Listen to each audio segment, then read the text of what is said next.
각 정부 부처마다 업무 보고가 진행되고 있는데요. 그제는 농림축산식품부의 업무 보고가 진행됐습니다. 이 자리에서 윤석열 대통령, 민주당이 추진 중인 양곡관리법 개정안에 대해서 다시 한번 반대 입장을 분명히 했습니다. 정부의 입장 확인해 보겠습니다. 농림축산식품부 정황근 장관 전화 연결돼 있습니다. 장관님 나와 계시죠?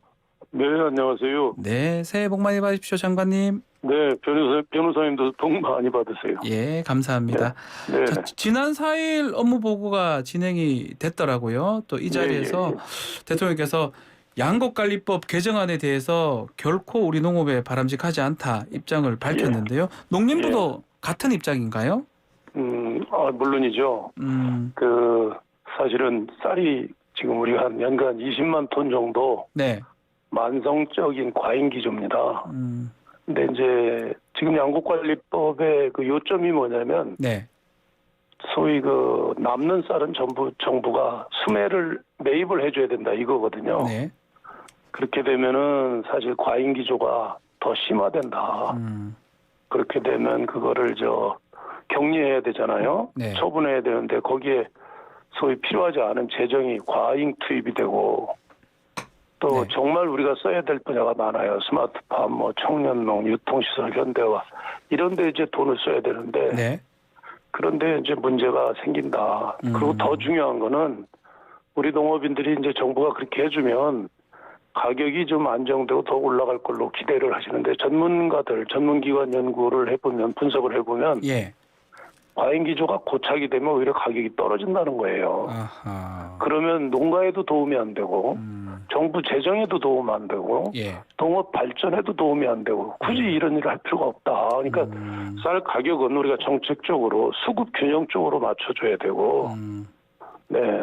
그다음에 이제 품질을 고급화해서 소비자들이 찾도록 하고 네. 그다음에 이제 용도에 따라서 다양하게 이렇게 재배해 나가는 게 맞지.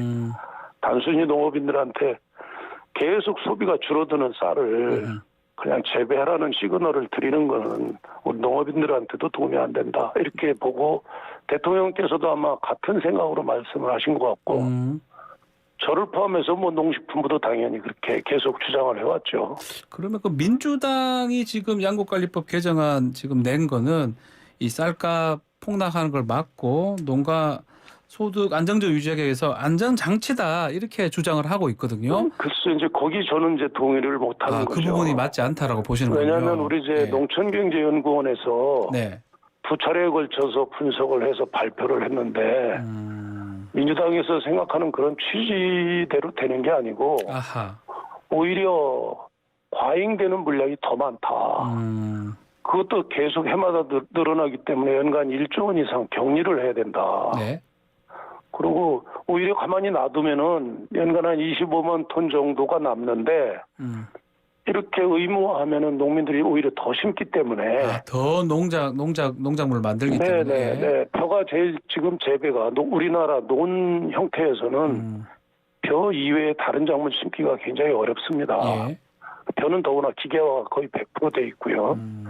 그렇기 때문에 사실은 우리가 식량 자급률을 높이려면은 네. 해외에 의존하고 있는 밀이라든가 콩이라든가 이걸 많이 생산을 해야 되는데 어차피 작업하고 남아도는 쌀에다가 더 이렇게 그러니까 인센티브를 주는 거는 네. 그거는 우리 농업을 위해서 도움이 안 된다는 거죠. 혹시 이 양곡관리법에 대해서 농민들 의견들도 한번 들어보셨습니까? 그럼요. 저희가 상당히 오랫동안 지역을 돌기도 하고 직접 농민단체 또는 농민들하고 대화를 하고 있는데 예. 처음에는 민주당 의견에 농민들이 대부분 동의를 했어요. 처음에는 농민들이 좋아했다는 거죠? 예, 왜냐하면 그때 쌀값이 많이 떨어지고 그러니까. 근데 이제 정부가 작년 가을에 9월 25일 날 당정 협의를 열어가지고 사상 최대죠. 90만 톤 격리하는 걸 발표하고 나서 네. 쌀 가격이 지금 18만 7천 원 정도까지 올라갔거든요. 한 17% 올라가 있는 상태거든요. 예.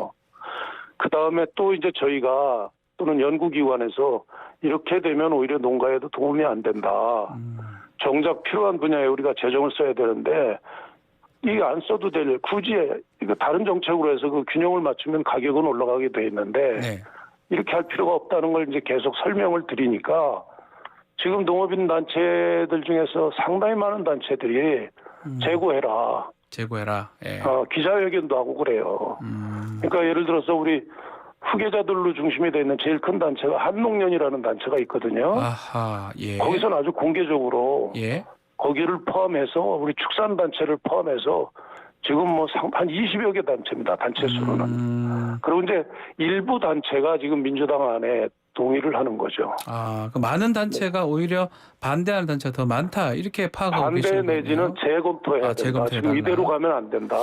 자, 그러면 양곡관리법이 지금 대안이 아니다 이렇게 정부나 대통령실에서 보는 것 같은데 그렇다면 네네. 지금 이 쌀값 하락 막을 안전장치가 뭐 정부가 준비하고 있는 뭐 다른 방법이 있나요? 그래서 네, 지금 이제 우리가 예.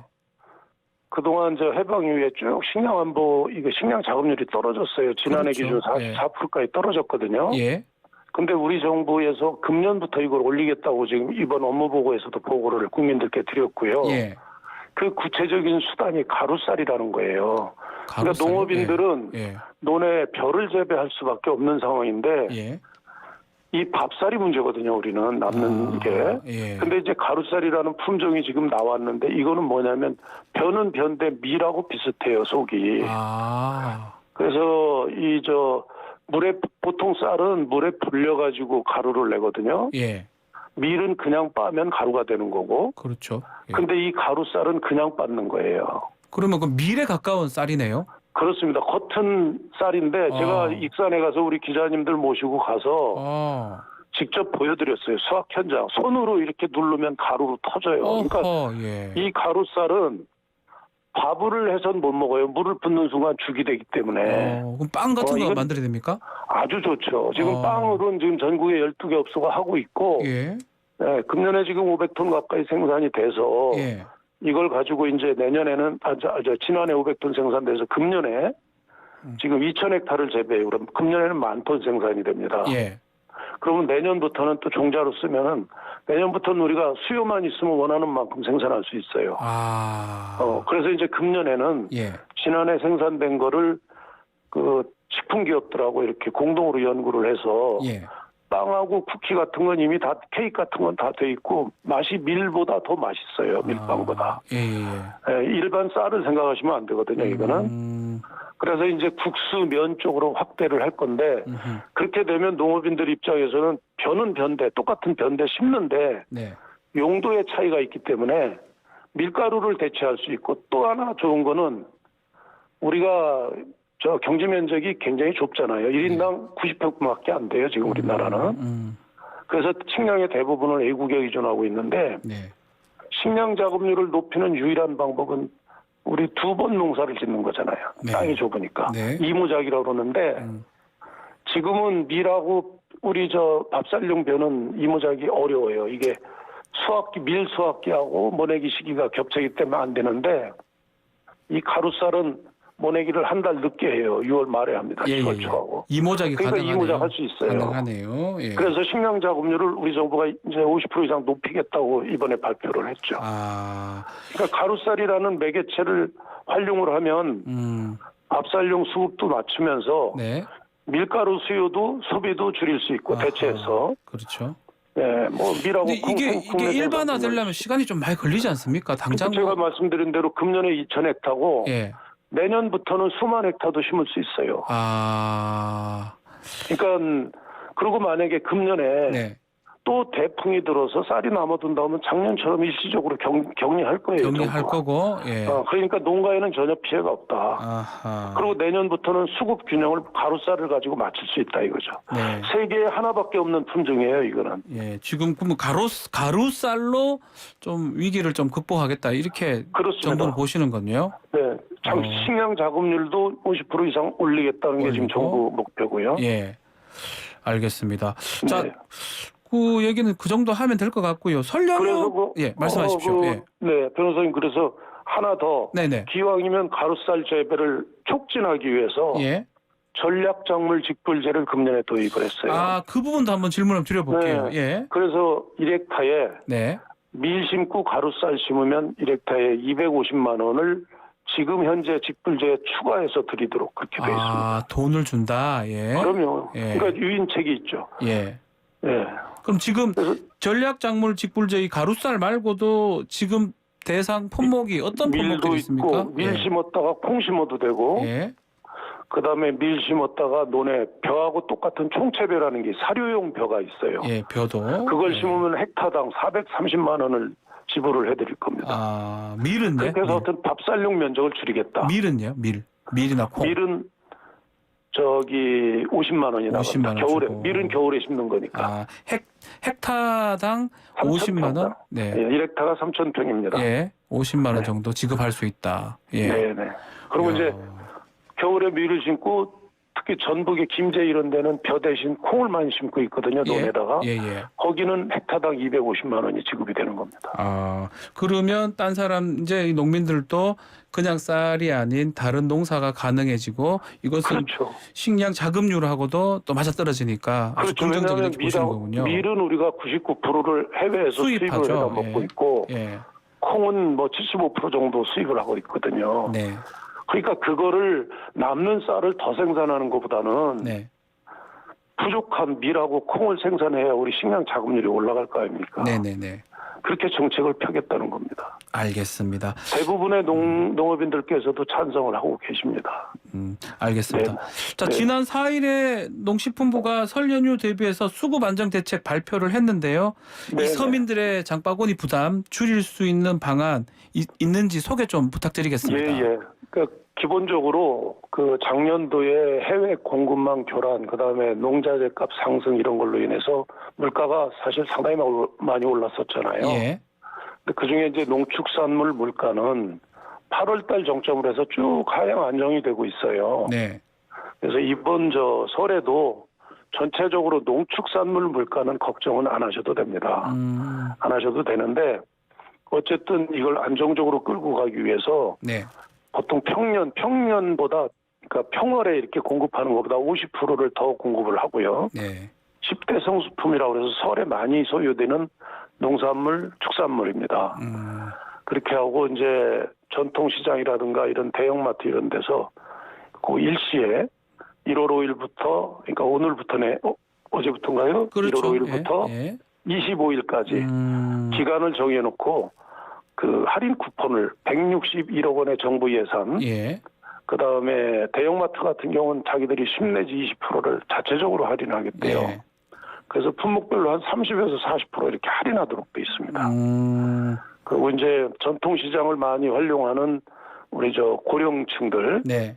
그분들이 이렇게 활용하기 쉽도록 지금까지는 가더라도 이렇게 여러 가지 뭐 좀 앱도 깔아야 되고 뭐 복잡하니까 네. 그걸 좀 간소화해달라는 요청들이 많으셔서 네, 이번에 그런 걸 좀 굉장히 간소화했어요. 알겠습니다. 네네. 축산물 얘기를 하셨는데 계란값이 너무 비쌉니다. 이거 왜 안 떨어집니까? 지금 이제 사실은 소고기, 돼지고기 뭐 다른 거 걱정 안 하셔도 되는데 예. 지금 이제 조류 인플루엔자가 세계적으로 우리 코로나가 세계적으로 퍼졌듯이 예. 조류 인플루엔자가 호주 대륙 빼놓고는 전 세계에 지금 발생이 되고 있어요. 그렇죠. 그러다 보니까 이제 닭고기하고 계란이 문제인데 그나마 우리나라는 어떻게 좀 선방을 하고 있어요. 아, 잘 맞고 있다. 예. 잘 맞고 있는 겁니다. 예. 그래서 지금 뭐 크게 올라갈 일은 없는데 아, 더 이상 오르지는 않을 거다 이 말씀이네요. 네, 예. 이 정도 가격 정도에서 유지가 될 겁니다. 되는데 예. 만약에 이제 AI가 크게 확산하면 그렇게 되면 이제 해외에서 좀 사와야 되거든요. 예. 소비층은 생각을 안 할 수가 없으니까. 그래서 이번에 근데 또 사오고 싶어도 거의 다 AI가 이제 조류 인플루엔자가 발생이 돼서 그러니까요. 사올 때도 마땅치 않아요. 그래서 이번에 스페인에서 예. 그거를 우리가 필요하다고 해서 그때그때 사올 수 있는 게 아니고 이 축산물은 단계가 굉장히 복잡해요. 알겠습니다. 그래서 일단 루트만 살짝 만들어 놓은 상태입니다. 알겠습니다. 크게 봐서는 걱정 안 하셔도 됩니다. 시간이 다 돼서요. 다음에는 한번 또 다른 또 농작물이나 또 설대책 예. 다시 또 여쭤보겠습니다. 오늘은 예. 여기서 마무리하겠습니다. 감사합니다. 예, 감사합니다. 정황근 농식품부 장관과 함께했습니다.